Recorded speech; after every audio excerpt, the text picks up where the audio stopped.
Hey guys, tonight we're diving into something raw, gritty, and gloriously uncomfortable life in ancient Rome. But not the glamorous, toga-draped, laurel-wearing emperor kind of life. No. Tonight you're not Caesar. You're not even close. You're just you.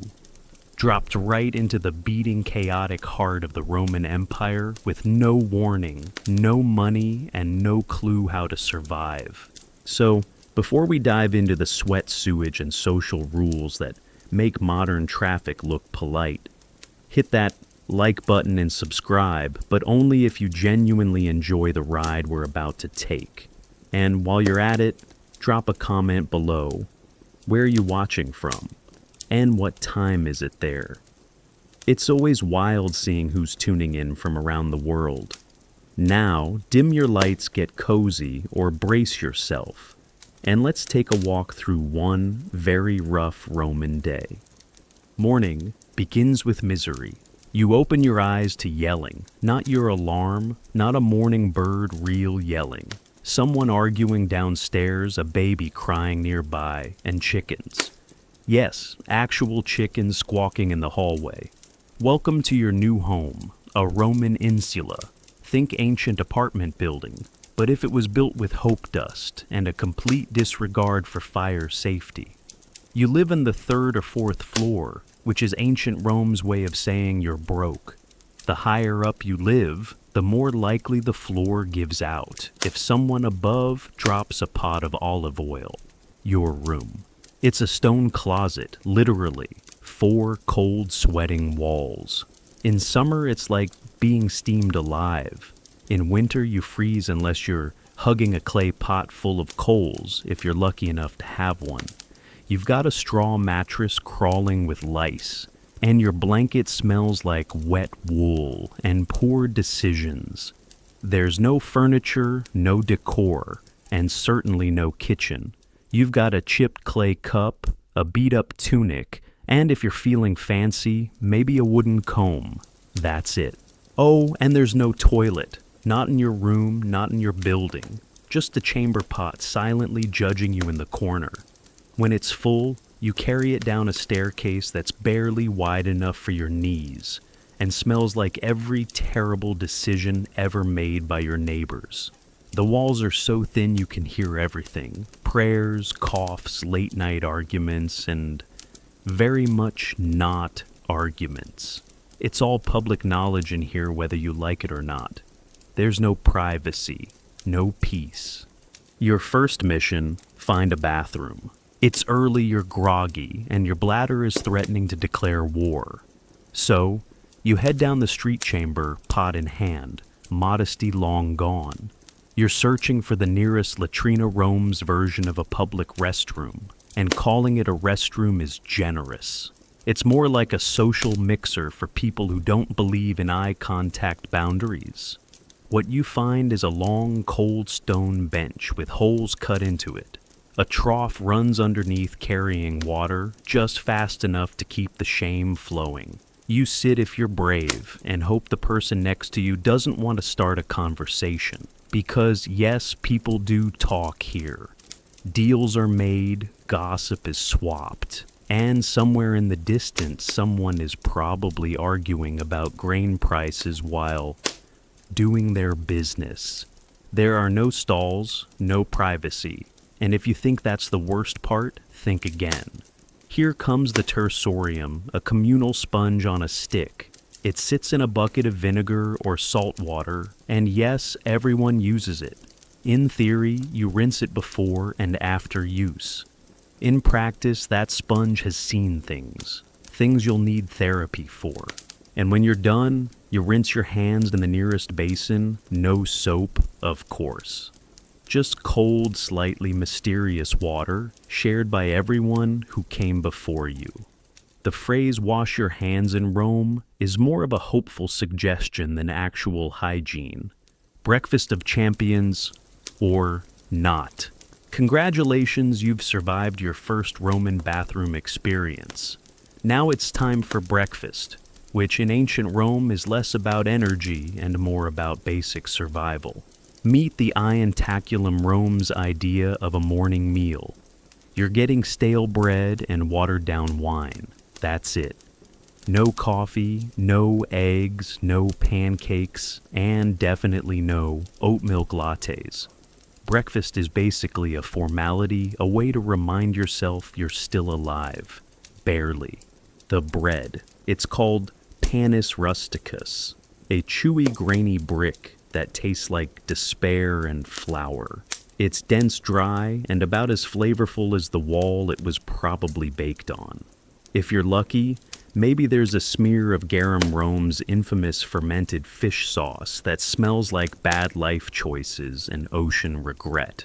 And yes, you're standing on the street tearing off chunks of this culinary punishment, while stray dogs circle and vendors scream about figs, fish guts, or both. If you have a coin or two, maybe you can score a fried chickpea cake.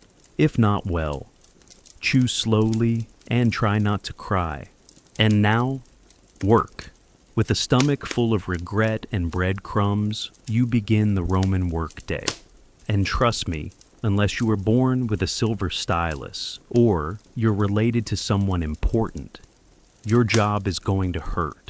You might be a porter builder, street sweeper, or sewer worker. If you're especially lucky, you get to haul water for public baths, or carry bricks in sandals that feel like wet cardboard. The workday starts early, like before. Sunrise early, and your boss isn't exactly offering motivational speeches. He's yelling, loud, in Latin. If you're late, you might get docked pay, or just straight up flogged. There's no HR department in ancient Rome. There's just pain and possibly a sarcastic goat nearby. If you're a craftsman, life isn't much easier. You make clay pots. So, do 400 other guys on your street. Your competition will undercut your prices, steal your designs, and maybe punch you in the face at lunch. Even more respectable jobs like teaching or accounting aren't glamorous. If you're a teacher, you're trying to drill Latin grammar into the heads of rich kids who think they're already gods. If you're a messenger, you're sprinting across Rome's chaos with a scroll tucked under your arm and zero health insurance.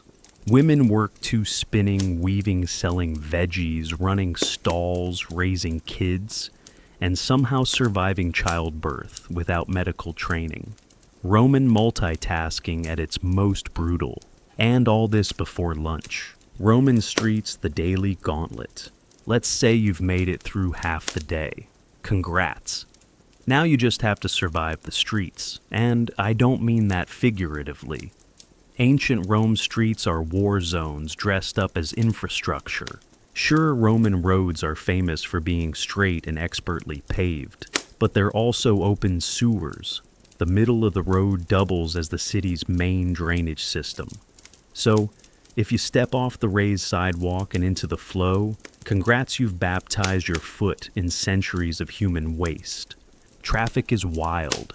Wagons, carts, goats, people all crammed together in a honking, yelling, smelly free-for-all. There are no traffic lights, no rules. If you're in the way, you're probably getting run over by someone hauling amphorae full of garum while screaming at their donkey. And the smells. Let's just say Rome is aromatic. You're getting smoke from cooking fires, burning incense from temples, the stench of public toilets, and whatever that thing is rotting near the forum. There is no escape. You just walk through it and pray to Jupiter for a breeze. Aqueducts are cool until they aren't. Thirsty yet? You should be. Good news? Rome's aqueducts are incredible feats of engineering. Bad news, unless you're wealthy, that water might kill you. You can fill your jug at a public fountain, assuming you don't mind standing next to someone washing their feet or dunking their toddler. If you want to actually wash up, head to the Thermae Rome's public baths. They're communal, often crowded, and have about as much modesty as a gladiator parade. The water. It's not clean. It's been through everyone, and I mean everyone. And guess what? those elegant Roman pipes made of lead. That's right. You're scrubbing off street grime with heavy metal runoff and pretending the tingling sensation on your skin isn't a warning sign.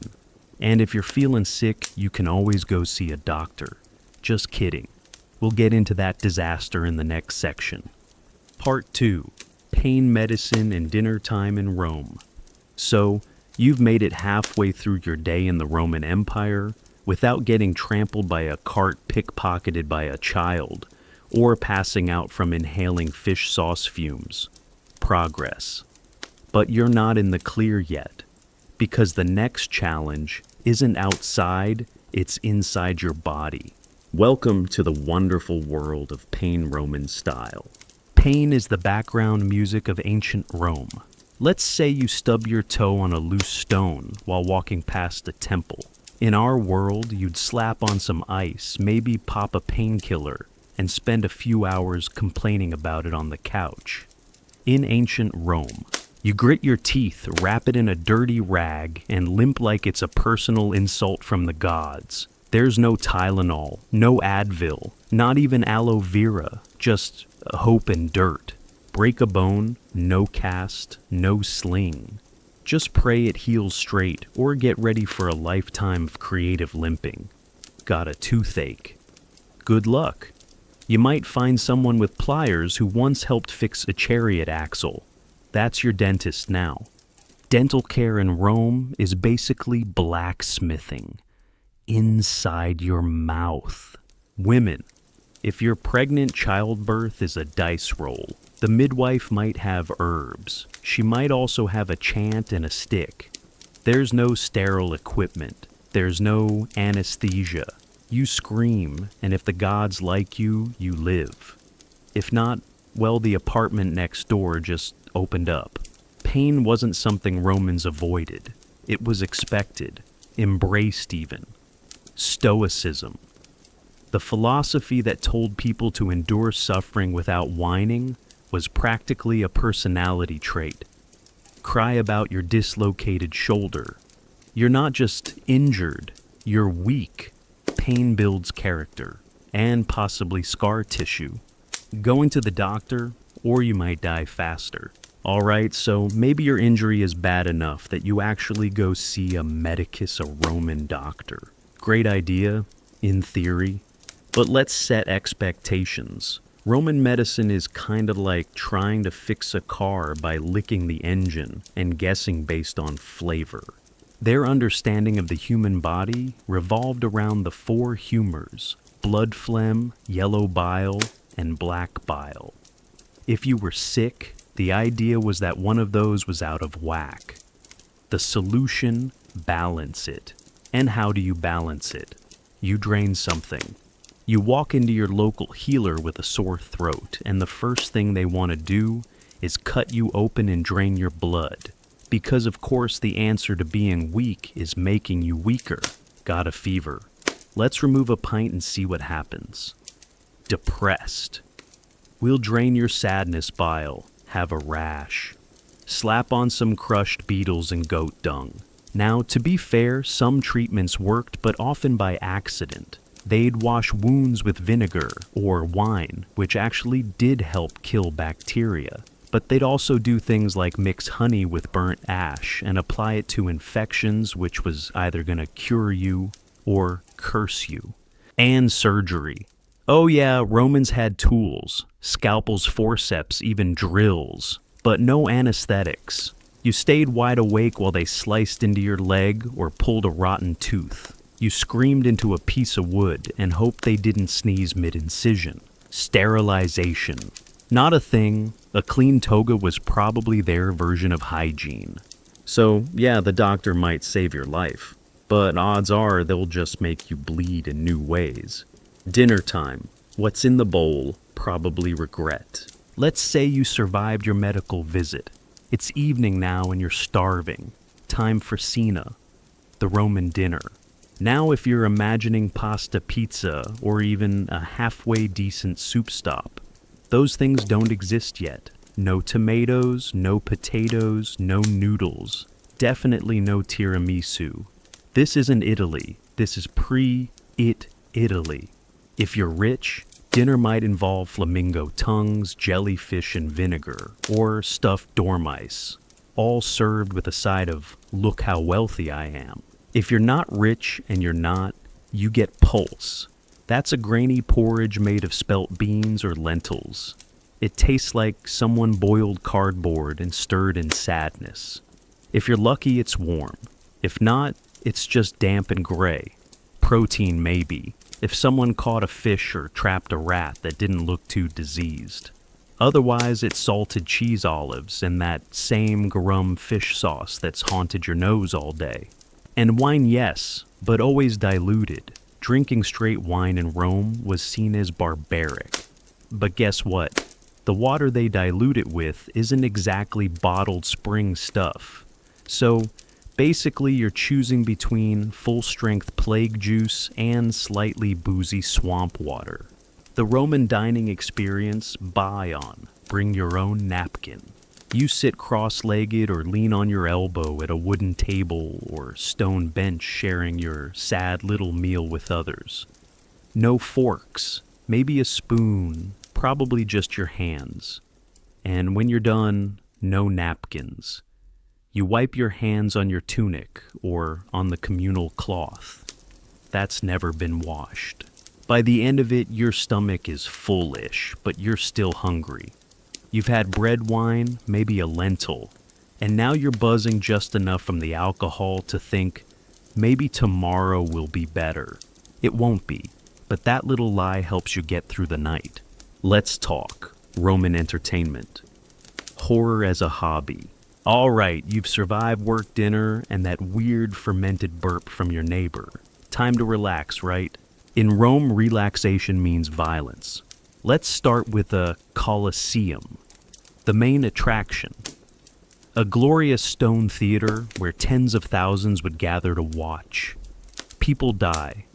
Gladiators fought animals, criminals got torn apart, and sometimes if the emperor was feeling spicy, they'd flood the whole place and reenact naval battles, with real ships and real drowning. Entry was free because the empire wanted you distracted while the Senate was quietly raising taxes. And let's be honest, it worked. You sat next to sweaty strangers, watched a guy get disemboweled and clapped because everyone else was clapping. Peer pressure is timeless. Not into blood sports. The theater's an option. But don't expect Shakespeare. Roman comedies were like ancient sitcoms with poop jokes.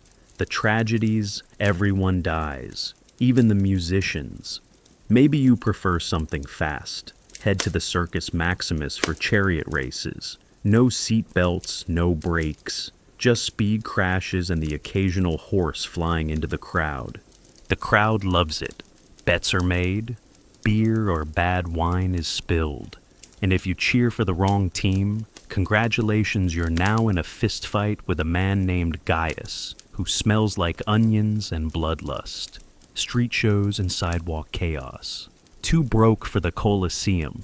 Don't worry, entertainment comes to you. Rome's streets are buzzing at night. Fire breathers, jugglers, acrobats, con artists, and possibly a drunk philosopher screaming about virtue. It's chaotic, it's loud, it's dangerous, but it's also the only break from reality you're getting. Just watch your purse, and maybe don't follow the guy offering mystery figs for cheap. Justice in Rome, bring a bribe, not a lawyer. Now, before we wrap up the night, let's talk about the one thing that might still crush your soul before bed, Roman justice. If you think Roman law is there to protect you, you've clearly never been poor in a toga. First off, citizenship matters. If you're a full Roman citizen, you have rights. Sort of. If someone important is annoyed with you, those rights evaporate faster than your chamber pot in summer. Not a citizen oof. You're basically walking property. If you're enslaved and your master dies under suspicious circumstances, the law might execute all the slave in the household. Not kidding. Trials. Less courtroom drama, more theatrical performance. The wealthy show up with witnesses, scrolls, dramatic speeches. You show up with a tunic and a headache. Punishments. Brutal. Thieves might lose a hand. Liars might get their tongue pierced. Fraudsters flogged in public. And if you're dumb enough to insult the emperor, it's execution. But make it flamboyant, crucifixion burning, maybe being eaten by something large and angry. Law enforcement. That's the Vigiles Rome's version of police and firefighters. They're underpaid, undertrained, and easily bribed. If you get robbed, they shrug. If you bribe them, they help you rob someone else. So, how's that Roman life treating you? By now your feet hurt, your head is spinning, and you've definitely inhaled something toxic. You're tired, hungry, possibly bleeding, and very aware that your entire life hangs on the whim of a senator, a slave owner, or a slightly grumpy temple priest. And guess what? The sun's barely down. But don't worry, we've still got one last horror show to cover nightfall in ancient Rome, where things somehow manage to get worse. Fires, thieves, screams, and sleeplessness await. Part 3. Rome after dark fires, thieves and fortune. All right, the sun is setting. You've worked, you've suffered. You've eaten something that probably wasn't fully dead when you bought it. Maybe you're thinking, surely now I get to lie down, rest, maybe dream about clean water and soft pillows. Oh, sweet summer child. Because in ancient Rome, night isn't when the city calms down. It's when things get worse. The noise doesn't fade. The chaos doesn't sleep. The predators just switch shifts. Nightfall in the Insula 1, match away from disaster. Let's start with your home, the Insula. Remember that poorly built multi-story Roman apartment made of wood, flammable hopes, and unspoken curses. Yeah, it's a fire hazard with stairs. Cooking after dark is illegal, not because Romans cared about your safety, but because they didn't want the entire neighborhood to go up in smoke. Still, people get hungry. People light lamps. People knock over oil jars. And suddenly, boom, the whole block becomes a bonfire. If a fire breaks out, who you gonna call? The Vigiles Rome's version of firefighters. But these guys aren't rolling up with shiny red water trucks. They show up with buckets, maybe a ladder, and a look that says, yeah, we're probably gonna lose this one. They're underpaid, often undertrained, and in most cases more likely to save rich people's homes than yours. No alarms, no 911, just neighbors screaming, and someone trying to smother the flames with a tunic soaked in wine. And if you survive, congratulations. You've just lost your mattress, your clay cup, and the one blanket that still kinda smelled like your childhood. But hey, at least you're not dead. Yet, street crime, it's not a bug, it's a feature. Okay, so maybe you didn't die in a fire. You decide to go for a walk. Or maybe you're coming home late from a public bath or night market. Welcome to Rome after dark, where the streets are pitch black unless you can afford a torch. And even then, that torch just tells muggers where to find you. There are no streetlights, no lanterns, no police patrols in shining armor. It's just moonlight memory and your best guess of where the pothole is. Thieves, pickpockets, drunk soldiers, runaway gladiators. This is their time. They're lurking in the alleys, crouching behind columns, waiting around corners with a wine jug and a smile that says, nice sandals. Shame if something happened to them. And the vigils. Again, they're supposed to patrol the city. But most of them are asleep drunk or just pretending not to see things unless you've slipped them a coin. So if you hear footsteps behind you in the dark, don't expect help. Run. Or better yet, don't go out at all. Which brings us to another problem. Trying to sleep in the eternal city. So, you've made it home. Your building didn't burn. You weren't mugged. It's late. You lie down on your straw mattress, which is crunchy. You wrap yourself in your damp wool blanket and think, now I'll sleep. Ha ha! No, because Rome at night is loud. First there's your neighbor. He's coughing like he's auditioning for a tragic play. Someone in the next room is either fighting or passionately making up. Hard to tell. A drunk man is yelling about mercury outside your window. Dogs are barking, cats are hissing. Chickens for some reason are arguing with a goat. And then the processions start. That's right, religious processions even in the dead of night. Priests and followers walking through the streets banging drums, lighting incense and chanting in honor of gods whose names you forgot in Latin class. Sometimes they're celebrating. Sometimes they're warding off plagues. Sometimes, who even knows anymore? And if a senator's mistress had a bad day, you're going to hear it, through stone walls, with bonus chair throwing sound effects.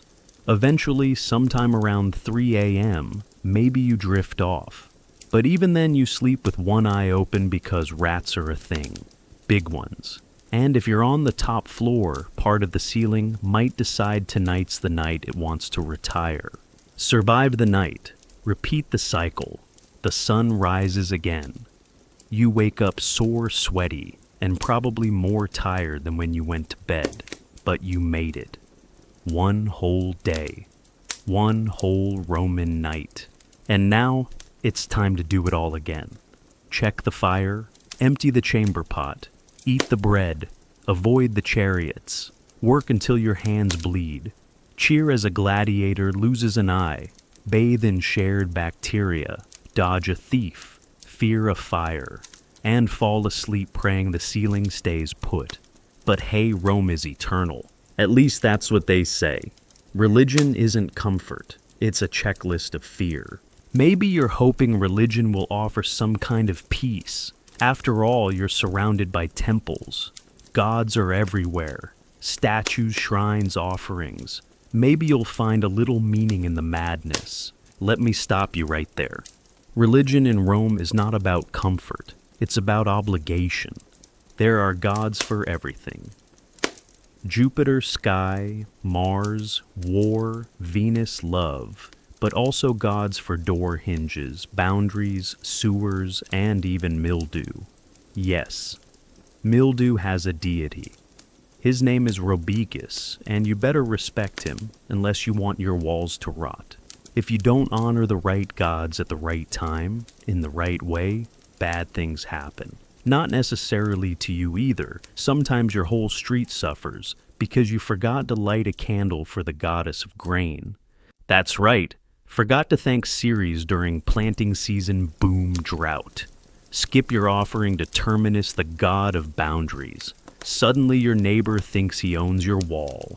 Religion here is like a giant invisible to-do list. And if you miss a step, the consequences are cosmic. Worship the emperor or else. And on top of all the other gods, there's one more you'd better not forget: the emperor. He's not just a political leader, he's a living god. You are expected, no required, to burn incense, sing praises, and absolutely not roll your eyes when his statue goes by on a cart pulled by perfumed oxen. Skip out on emperor worship. People notice, and suddenly you're getting side-eye in the market. Maybe a whisper at the bathhouse. And if it gets back to the wrong person, you're not just rude, you're a traitor. Want to succeed, get a patron, and pray. Let's say you want to get ahead. You're tired of being poor. You don't want to die in the same insula you were born in. Can you rise? Yes, but only if you play the social game. In Rome, you need a patron. Someone richer, more powerful, who agrees to help you in exchange for your loyalty, flattery, and constant favors. Think of it as a cross between a boss, a landlord, and a mafia don. Each morning, you wake up, put on your best tunic, and go to their house for the salutatio, a ritual morning greeting. You wait in line with a bunch of other poor hopefuls, compliment their new sandals, laugh at their son's dumb joke, then ask for a job, a coin, or a recommendation. If you're lucky, They toss you a few sea sturces and let you walk beside their litter in public like a well-dressed pet. Congratulations, you're now socially visible. But don't get too bold. Ambition makes people nervous. Rise too fast, and rivals will take you down. Rome is a ladder smeared with oil and lined with knives. Everyone wants to climb. Everyone wants you to fall. Marriage, that's politics with extra drapery. And if you're hoping for love, pause that romantic fantasy. Marriage in Rome isn't about feelings. It's about alliances. Families marry to secure land political favor or better access to grain shipments. Falling in love with the wrong person isn't just embarrassing, it's a career-ending move. Marry well or get cut out of your family's will. Love is for poets, and poets are broke. So, how are you feeling about Rome now? You've been stabbed by splinters, gagged by fish sauce, nearly trampled by carts, shamed by a communal sponge, and judged by gods you don't understand. You've cheered for executions, bribed your way out of street crime, dodged religious festivals, and begged a patron for 3 coins and a crumb of dignity. And it's only been one day. Part 4. Rhodogon the princess who wore war in her hair. Okay, you've survived ancient Rome. Barely. You've limped through latrines dined on despair and dodged nighttime firestorms. But now we're leaving the eternal city behind. We're traveling east, past deserts through the shadows of mountains, into a world just as ancient, just as dangerous, and far less forgiving. Welcome to Parthia, a powerful empire locked in a constant game of political chess with Rome. This isn't your typical kingdom of palaces and perfume banquets. It's a place where loyalty is fickle rebellions fester behind city walls, and sometimes, just sometimes, the person best suited to crush a rebellion isn't a prince or a general. It's a princess. Meet Rhodogon. Not a name you hear often in history class, but once you know it, you won't forget it. Royal blood, iron spine. Rhodogon wasn't born into peace. She was born into war. Her father, or possibly her older brother, depending on which scribe you ask, was Mithridates II, the man who took Parthia from a dusty kingdom to a sprawling empire. But empires come with problems, rebellions, betrayals, and neighbors who don't understand the word conquered. Rhodogon. She didn't grow up learning embroidery and tea-pouring etiquette. She grew up watching war maps, hearing ambassadors argue, and learning which cities could be trusted this week. She wasn't trained to be a symbol. She was trained to be a weapon. The rebellion that asked for trouble. At some point, likely during a transition of power or a strategic lull, a rebellion broke out in the western provinces. Think places like Media or Babylonia, areas that were rich, semi-loyal, and always ready to test authority. The rebels weren't just villagers with pitchforks. These were aristocrats, city governors, and warlords who decided they didn't feel like paying taxes anymore. Or worse, that Parthia was too weak to stop them. Usually the empire would send a general, or a cousin, or someone with a shiny helmet and way too much pride. But not this time. This time, Rhodogon stepped forward, and she didn't just approve the battle plans from a comfortable palace. She took command, the vow that made her a legend. Before she rode out, Rhodogon made a public vow. She swore that she would not wash, comb, or tend to her hair until the rebellion was crushed. At first it sounds dramatic, maybe even theatrical. But in Parthian culture, where appearance carried social power and feminine identity was tied to elegance and control, this was a radical move. She was declaring in front of soldiers and nobles alike, "My vanity ends where your loyalty begins." She didn't need gold. She didn't need silk. She needed dust, grit, a horse, and a cause. The dirty banner of determination. And so Rhodogon rode out. No parades, no pedals, just cavalry armor and war. The campaign wasn't quick. The rebels were dug in fortified and confident.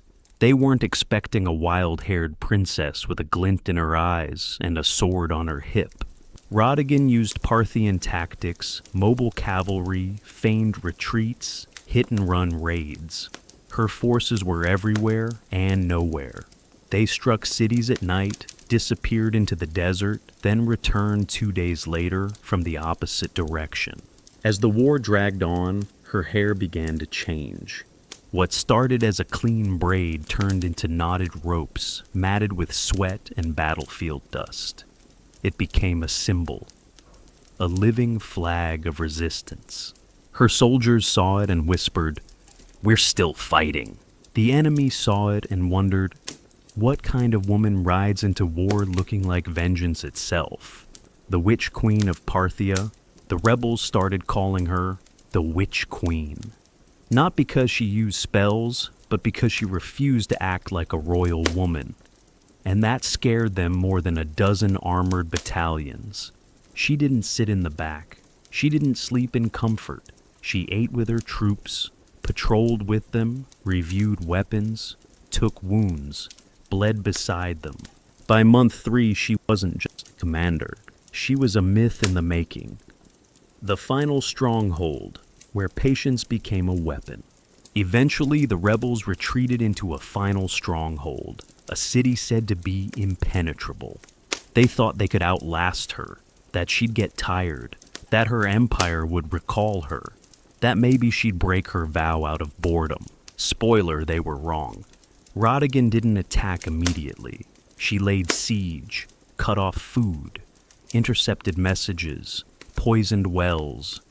The city didn't fall by force. It rotted from within. Her camp sat just outside her wild hair, visible every day as a reminder. You're still surrounded.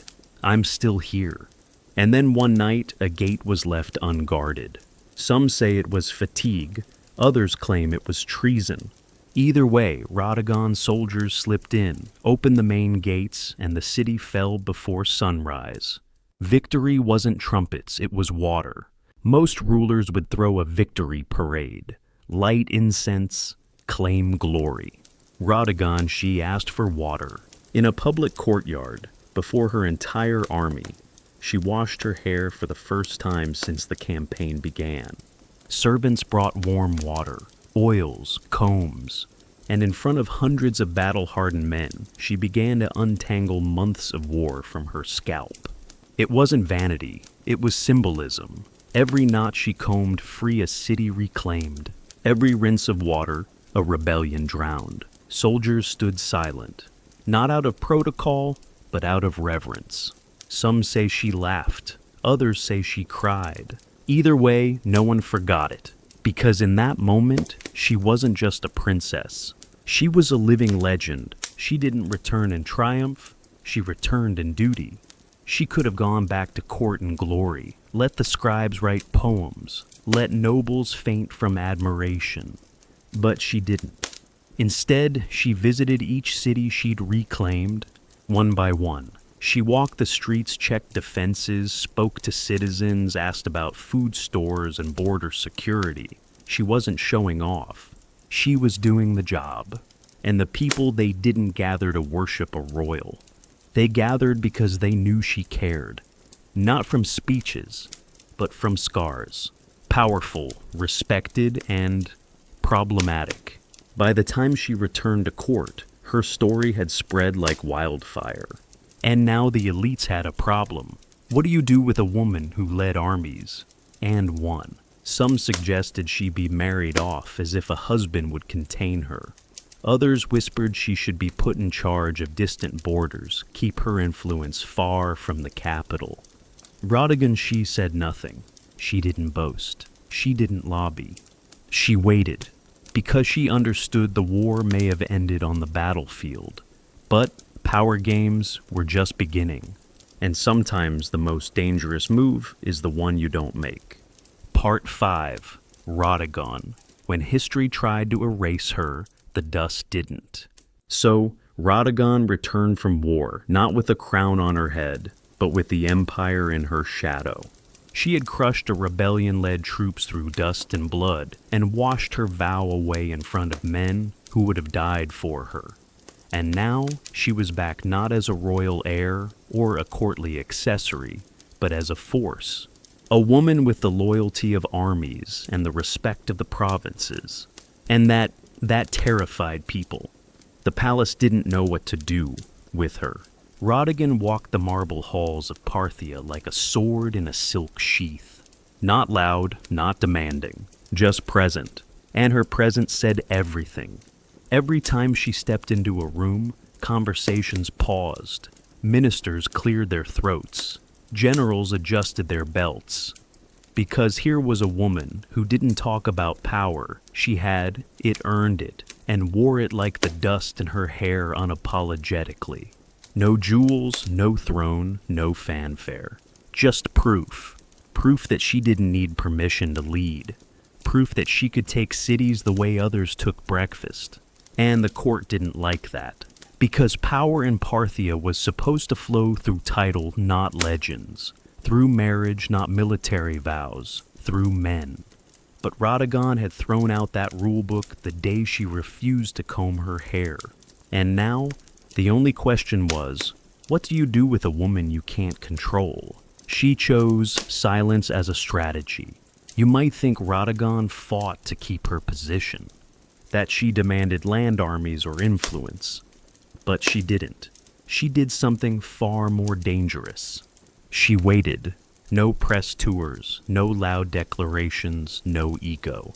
She simply showed up to council meetings, to temple festivals, to military reviews. She nodded, listened, smiled sometimes, and said very little. But every time a new policy was proposed, eyes glanced in her direction. Every time a general boasted about a border skirmish, he paused if she raised an eyebrow. Her silence wasn't absence. It was presence as pressure. She had become a living warning. I don't need your approval to matter. I've already mattered. And that unnerved everyone. The problem with power that doesn't beg.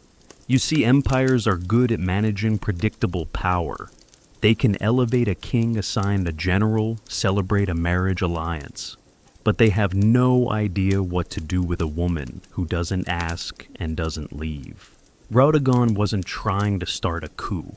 She wasn't stirring rebellion. She was just there, watching, remembered, and memory. That's a powerful, inconvenient thing. Because as long as she existed, the people had a standard, a living proof that authority didn't need to be inherited, it could be earned. And empires. They don't like standards they didn't create. And so, the quiet erasure began. No one dared confront her. No one exiled her. No one assassinated her in a dramatic act of political theater. They just stopped writing her name down. Scribes forgot to record her in royal annals. Chroniclers skipped her chapter in the family lineage. When state poets wrote about the rebellion, they shifted credit to a generic male commander. The washing of the hair never officially happened. The siege she led labeled a group effort. Bit by bit, they edited her out. Not because she failed, but because she succeeded without their permission. And history, as we all know, is written by those with the pen. But here's the thing. The dust remembered. Her legend outran the record books. The cities she saved still spoke her name. The soldiers she fought beside whispered her story like prayer. In taverns around fires in barracks and villages, people didn't talk about her as a royal. They talked about her like a myth that refused to die.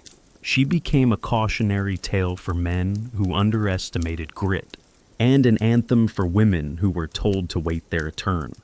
No statue was raised, no epic poem commissioned, but she was remembered anyway, because you can't bury what's already in the soil. Her image lived in memory, not marble. The people didn't need a monument, they had the moment. That courtyard where the basin filled, where the dust fell, where silence wrapped around her like a crown. That was her coronation, not in gold but in grit. And in that moment, she did something no emperor could. She became a standard, not just for victory, but for integrity, for sacrifice, for vows kept until the scalp bled and the cities surrendered, the legacy that refused to be edited. Years passed, decades. Maybe Rhodogon died peacefully in a quiet estate. Maybe she disappeared into the provinces, mentoring a new generation of women who would never be written down. Maybe, as some like to believe, she rode again one last time into the mountains to put down another rebellion and vanish from history. Sword still sharp, vow still etched in her hair. No one knows, but centuries later, her name kept surfacing. In stories, in songs, in legends where women rode through dust storms, hair unwashed, eyes burning, and enemies trembling. Because Rhodogon became more than a woman. She became a template, a message, a prophecy disguised as a memory. When a woman keeps a vow, the world pays attention. They say vows are only as strong as the will behind them. Rhodogon's vow wasn't written in ink or carved into stone. It was tangled into her hair, soaked in sweat, and bound to the fate of a nation. And when that vow was fulfilled, she didn't need applause. She had already outlived it. She had already become something bigger than herself. Part 6. Tomyris the Queen, who defeated an empire and bathed a king in blood. You've heard of Cyrus the Great, right?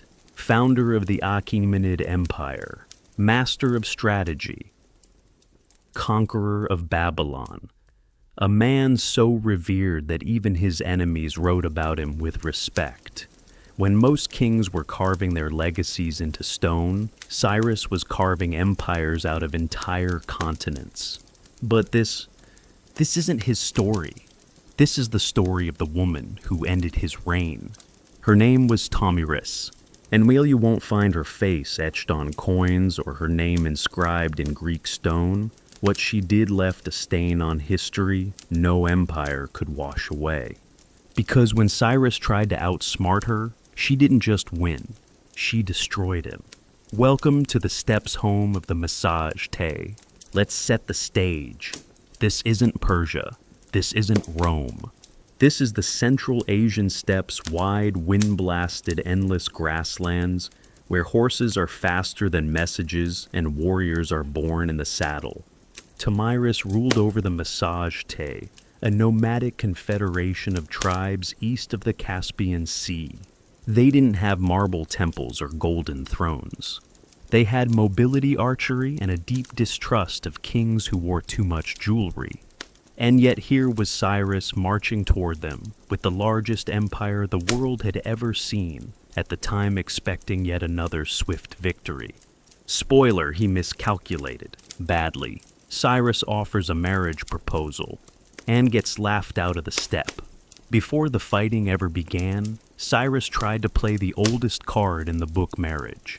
He sent envoys to Tomyris, proposing a union. Sounds noble, right? But it wasn't love he was after. It was land.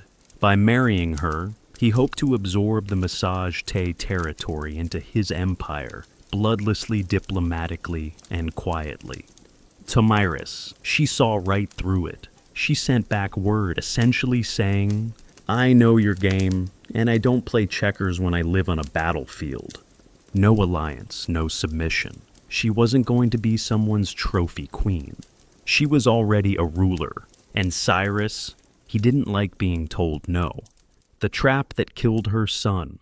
So like any scorned empire builder, Cyrus turned to deception. He set a trap.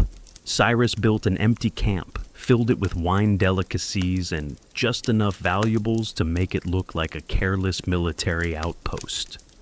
Then he left it for the Massage Tay to find. And they did. Tomyris' son, Spargapises, led the raiding party. They attacked, found the camp empty, and celebrated. They drank the wine which they weren't used to, and when they were too drunk to stand, Cyrus's forces sprang the trap, slaughtered most of them, took Spargapises alive. When he sobered up and realized he'd been captured in a drunken haze, he asked to be released and then killed himself in shame. Cyrus expected Tomyris to be crushed. Instead, he unleashed something far worse. Tomyris sends a message, and it's not a peace offer. When Tomyris got the news, she didn't collapse in mourning. She didn't retreat. She didn't write a speech. She wrote a warning. She sent a message to Cyrus that basically said, "You may be king of a great empire, but you're also a coward who traps his enemies with wine instead of facing them in battle. Return my son, or I swear by the sun, I will give you all the blood you thirst for." Cyrus didn't return the body, so Tomyris prepared for war. And this time, there were no traps. Just two armies, on an open field, with no lies between them. The battle that shook an empire. The exact date and location are lost to time. But what we do know is this. Tomyris marshaled her full army warriors on horseback archers, foot soldiers, every last trained fighter her people could spare. And Cyrus, he brought the might of Persia, iron organization numbers. But here's the thing about empire soldiers. They fight in formations. They follow orders. The Massagetes, they fight like wind. And that day the wind turned red. The battle was brutal. Not just a clash, a massacre. Cyrus fought to the death, maybe believing he could still turn the tide. But by sunset he was dead. Not captured, dead. And Tomyris, she found his body. And what she did next, that's what turned her from a queen into a legend. The bowl of blood. According to the historian Herodotus, Tomyris took Cyrus's body, beheaded him, and then filled a skin bag or basin with blood.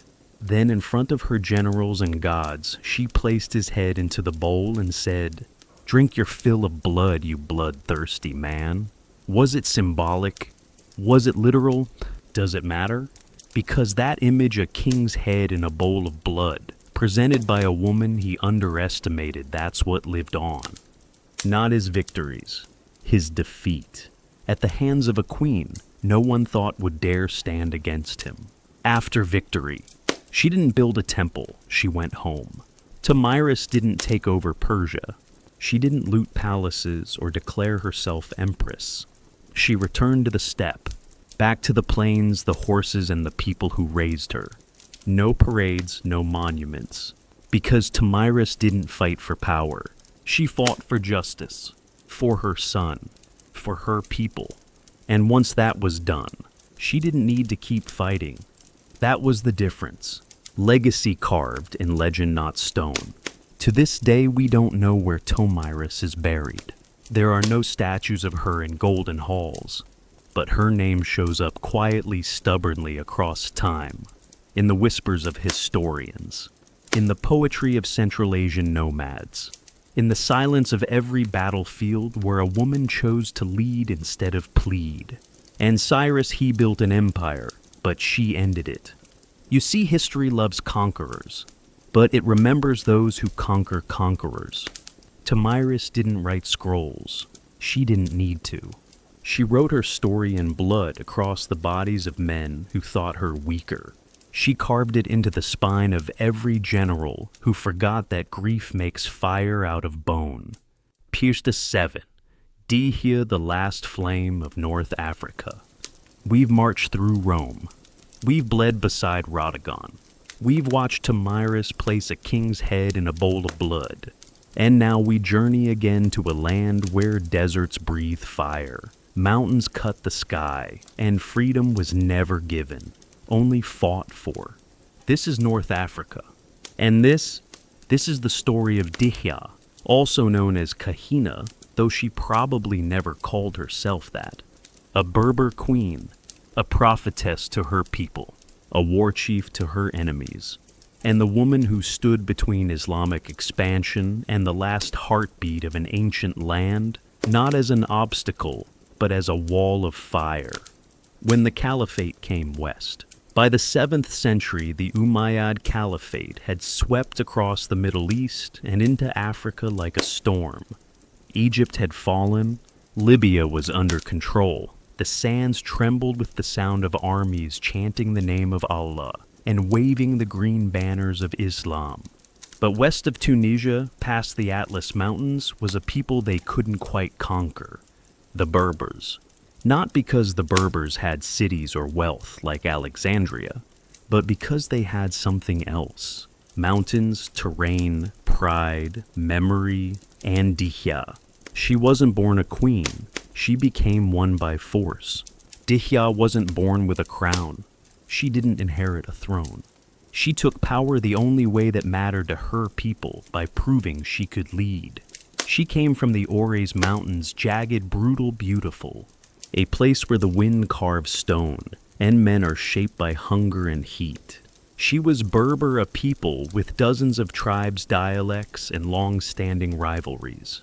But when the Caliphate's generals began sending messengers west, demanding conversion allegiance taxes, the tribes didn't know what to do. Except Dihya. She united them. Not with fear, with fire. The woman they called Kahina. Her enemies called her Kahina, meaning sorceress or seer, a title meant to discredit her as mystical, irrational, dangerous. But among her own people, she was wise, tactical, and ruthless when needed. She saw what was coming, the slow erosion of freedom, the loss of identity, the trade of ancestral land for foreign religion, and she wasn't going to let it happen. So she didn't wait for the caliphate to knock. She struck first. The mountains breathe war. She led a surprise attack on advancing Umayyad forces near the edge of the mountain passes. And they didn't see her coming, because no one expected an organized resistance from fragmented mountain tribes, let alone one led by a woman. Her troops ambushed, burned supply lines, harassed scouts, and melted into the hills before retaliation could even form. She used terrain like a blade.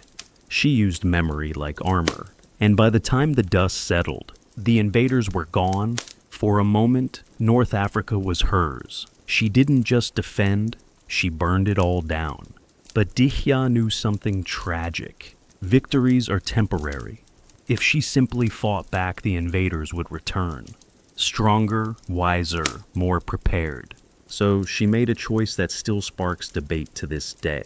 She began a scorched earth campaign. She ordered the destruction of cities, farms, irrigation systems, anything that might tempt or supply a foreign army. To deny the land to the enemy. She denied it to herself. It was brutal, and her own people questioned it. But Dihya wasn't trying to win a war.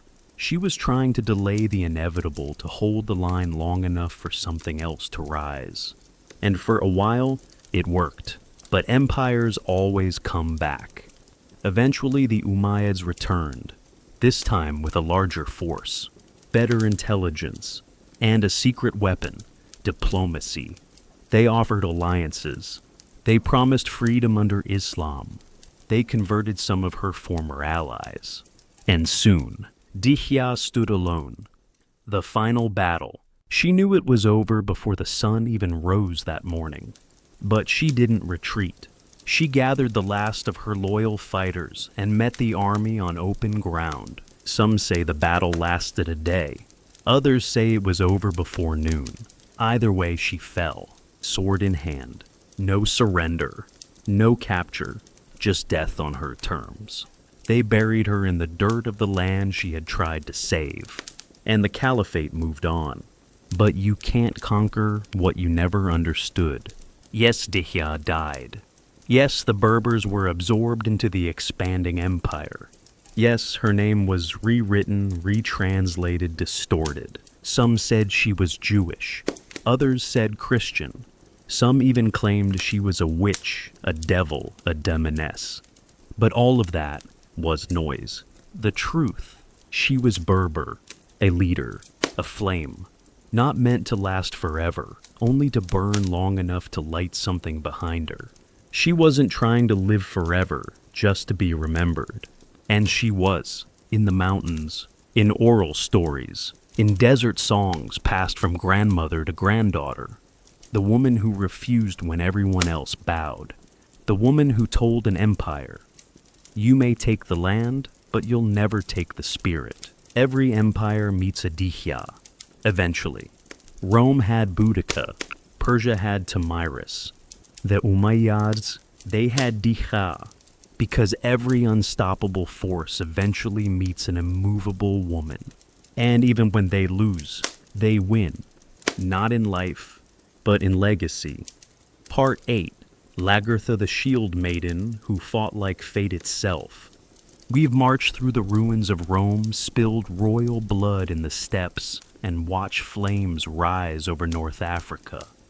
Now we sail north, to lands where the seas foam white, the air smells like pine and blood, and the sound of a longship means either salvation or slaughter. This is Scandinavia, and the woman we meet here, she is not a queen in a throne room. She is not a prophetess cloaked in incense. She is a shield maiden forged in war, named in sagas, and remembered as one of the fiercest warriors the North ever knew. Her name is Lagertha, and even in the world of gods and monsters, she was real enough to terrify both. A woman of saga, but not fiction. Now, before we go further, let's clear something up. Some historians argue Lagertha may be legend, a composite figure from Norse myth. Others believe she was absolutely real, a war leader whose story was later mythologized. But here's the thing, her deeds were too precise to be pure myth, and too wild to be just history. She was first recorded by Saxo Grammaticus, a Danish historian writing in the 12th century, and even he didn't quite know how to categorize her. Because Lagertha didn't fit in boxes, she broke them with an axe. Enter Ragnar Lothbrok and the woman who saved his life. You've probably heard of Ragnar Lothbrok, the Viking king, the dragon slayer, the husband of legends. Well, when Ragnar was young, he went to war against the king of Sweden, who had humiliated his family. During this campaign, he encountered a group of warriors, so fierce, so unexpected, that even seasoned berserkers stopped to stare. These warriors were women, shield maidens, and leading them wearing armor over her fury was Lagertha. She didn't come as decoration. She came with steel and strategy. And during the battle, when Ragnar's men faltered, it was Lagertha who charged. The enemy turned the tide and saved the day. Ragnar was so impressed, he did what any Viking legend would do. He proposed, the courtship that nearly killed him.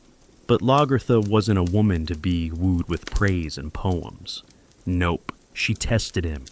When Ragnar arrived at her home to ask for her hand, she set a bear and a huge dog to guard the entrance. Yes, a bear. Most suitors would have turned around. Ragnar, he killed the bear and strangled the dog. Romantic in the Viking sense. And so Lagertha agreed to marry him. But make no mistake, she wasn't some passive bride. She was his equal. In combat, in leadership, in reputation. For a while they ruled together, partners in blood and conquest. Then she left, because she could. Eventually Ragnar left Lagertha to marry another, for politics for land. Or maybe just out of ambition. Whatever the reason, she didn't crumble. She returned to her lands in Norway, took command of her own forces, and lived as an independent warlord. Years passed, but when Ragnar found himself in trouble again, facing enemies he couldn't defeat, who do you think came to his rescue? Lagertha. She sailed across seas with 120 ships' reinforcements and fire in her eyes. She didn't forget betrayal, but she didn't let it stop her from winning. And together, they crushed his enemies once more. After the battle, Ragnar admitted something historians still quote. She fought like a man with the heart of a lion. But she wasn't fighting like a man. She was fighting like Lagertha, a death that wasn't quiet. We don't know exactly how Lagertha died. Some say she was murdered by a jealous rival. Some say she fell in battle. Others say she died an old woman buried near the sea where the waves still remember her name. But in Viking belief, it didn't matter how you died. What mattered was how you lived. And Lagertha lived like a flame inside a storm. Uncontrollable. Brilliant. Unforgettable. Lagertha wasn't an exception. She was a reminder. You see, Norse society wasn't kind. It wasn't peaceful. It wasn't gentle, but it made room begrudgingly for strength. And sometimes that strength came with braided hair and a blade. Lagertha wasn't the only shield maiden, but she was the one who proved that glory doesn't care about gender. Only grit, only courage, only victory. She didn't need to be immortal. She needed to be heard. The sagas remember her. The stones whisper her name. And every time someone tells a story about a woman who fights without asking for permission, Lagertha rides again. Across fields of frost, over waves of war, in hearts that still carry the rhythm of distant drums. Part 9, Joan of Arc. The girl who burned brighter than kings. We've seen warriors born from vengeance, queens who carried fire in their bones, and shield maidens who refused to kneel. But now we enter a different kind of battlefield. This time it's not the steppes or the desert or the sea. It's France. It's medieval Europe torn apart by war politics and religious paranoia. And the next woman we meet, she had no title, no army, no training. She couldn't read or write. And yet, at just 17 years old, she became the voice of a kingdom, the terror of an empire, and the saint whose body lit the sky on fire. Her name is Jeanne d'Arc, but you know her as Joan of Arc. Born in dirt, called by heaven. Joan was born in 1412 in the tiny village of Domremy in northeastern France. She was a peasant, just another girl in a world where peasant girls mattered only for marriage labor or silence. She wasn't educated. She wasn't rich. She wasn't remarkable. Until she was. Because at the age of 13, Joan began hearing voices. Not whispers, not madness. Voices that claimed to be Saints Michael, Catherine, Margaret, telling her she was chosen. Chosen to do what? Save France. Imagine it. You're 13. You've never seen a battlefield. You've never held a sword. And a voice tells you, lead an army, crown a king, change the fate of your country. Most people would have dismissed it. Joan listened. The 100 Years' War. A land drowning in blood. Let's talk about the world she stepped into. France was in chaos, ripped apart by the 100 Years' War with England. Half the country was occupied. The French throne was in dispute. The English supported a rival heir. The legitimate King Charles VII was hiding in the Loire Valley, barely holding on. And into this hell walked a teenage girl in a homespun dress saying, God sent me to deliver France. You can imagine how well that went. At first they laughed, then they listened. The girl in armor. Joan eventually made her way to the royal court, not by noble blood, but by conviction. She demanded to speak to Charles. She passed multiple theological tests. She predicted things no one could have known. And in a moment that changed history, she convinced a desperate king to give her an army. Yes, a 17-year-old girl, no military experience, no noble name, was handed troops armor, a banner, and a mission. To lift the siege of Orléans, one of the last strongholds in loyalist hands. It was insane. It was impossible. It was exactly what she did. Joan didn't fight, she led. Let's be clear. Joan wasn't a sword-swinging Valkyrie. She carried a banner, not a weapon. She wore white armor, symbolizing purity and divine purpose. She didn't stand at the back. She led charges. She took an arrow to the shoulder, pulled it out, and went back to shouting commands. She didn't kill, but she inspired men to die for her. Not because she was a myth, because she was real.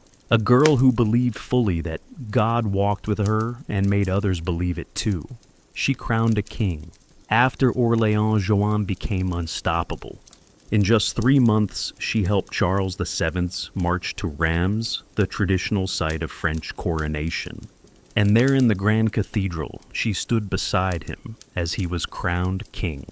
She had done the unthinkable, from dirt to throne room, from sheep herder to kingmaker.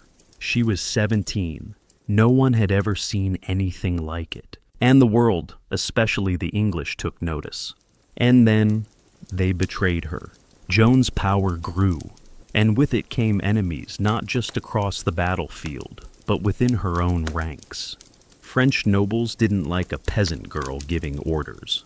Church leaders whispered about her voices, her visions, her independence. She had become too powerful, too strange, too uncontrollable.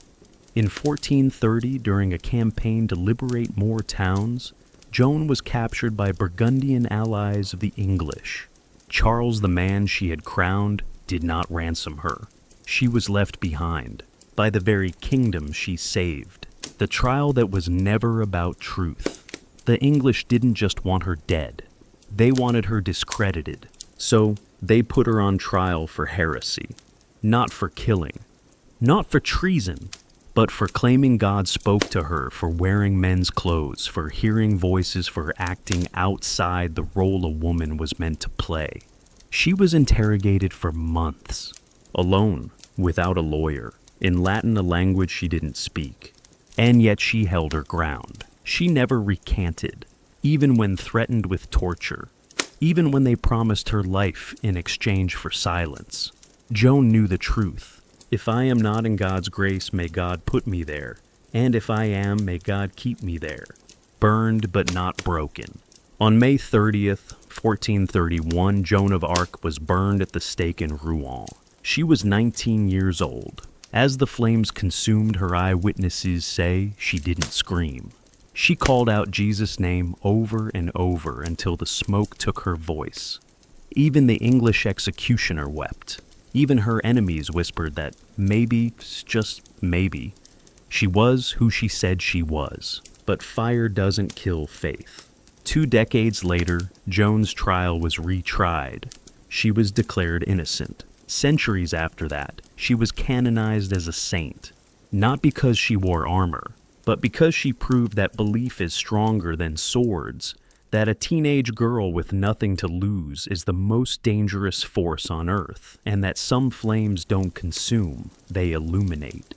Joan didn't want glory. She wanted obedience. She never asked to be famous. She never called herself a hero. She said over and over, I am not afraid. I was born to do this. She didn't fight for herself. She fought because something higher told her to.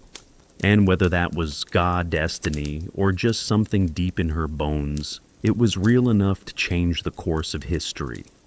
Part 10. The Women Who Refused to Disappear. We've stood with Rodigon in the dust. We've watched Tamiris bathe an empire in blood. We've heard Dihya's final war cry echo off the mountains. We've seen Joan of Arc rise from ashes. And now we step back. Not into a battlefield, but into a mirror. Because this last part, it's not just about them. It's about us. And what we choose to remember. History doesn't forget, it edits. Let's be honest. You probably didn't learn these stories in school. You might have heard of Joan of Arc through whispers of sainthood or vague images of a girl in armor. But Rodigon, Tamiris, Dihya, Lagertha, they weren't forgotten because they were unimportant.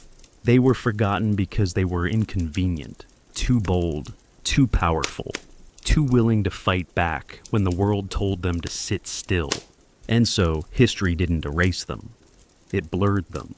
This is what happens to women who don't die quietly. Some were called witches. Some were called mad. Some were made saints, but only after they were no longer a threat. The truth is, these women weren't erased because they failed. They were erased because they succeeded without permission. Because they proved that leadership doesn't need a beard. That conviction doesn't need a crown. That you don't need to be invited to save a kingdom. You just need to care enough to do it anyway. They didn't fit the story, so they became legends instead. You see, history loves to flatten things. To clean them up, kings are brave, soldiers are men. Women are symbols of peace, of fertility, of sacrifice. But these women, they refused to be symbols. They became storms. They weren't footnotes. They were chapters the scribes didn't know how to write. So they became legends instead. And legends, even when bent, twisted, or buried, survive. We don't remember them because they were perfect. We remember them because they were relentless. None of these women were flawless. They made hard calls, burned cities, defied kings. Some led armies. Some led rebellions. Some just stood their ground when the world told them to run. And that's the thread they all share. Not their crowns, not their bloodlines, not even their victories, but their refusal to stay silent, to shrink, to disappear. They weren't always right, but they were there, fully, fiercely, unapologetically. And here's the hardest truth. Some of them lost. Radagon was erased. Dihya was betrayed. Joan was burned. Lagertha was mythologized into memory. They didn't all get the endings they deserved. But they still won. Because every time you tell their stories, they rise again. Every time a girl reads their name, the silence loses ground. This isn't just a history lesson. It's a warning and a gift. To every empire that thinks it can't fall, remember Tomiris. To every ruler who underestimates a girl with a cause, remember Joan. To every system that says women must wait their turn, remember Rodigon who made her own. To every oppressor who believes fire will silence truth, remember Dihya. To every storyteller who asks, where were the women? They were right here, leading, fighting, dying, and still speaking through flame, through dust, through sagas no one could fully silence. So, what now? If you're watching this and thinking, these are just stories, you're missing the point. They're not stories. They're blueprints. They're proof that even in the darkest times when the world is run by fear and men with crowns, there's always someone, often a woman, who breaks the pattern. Who says no? Who says not yet? Who says I was born to do this? The next chapter isn't written yet. And maybe that's where you come in. Maybe the next Radagon isn't born in a palace, but in a city apartment. Maybe the next Joan is walking home from school right now, not knowing the war she'll one day face.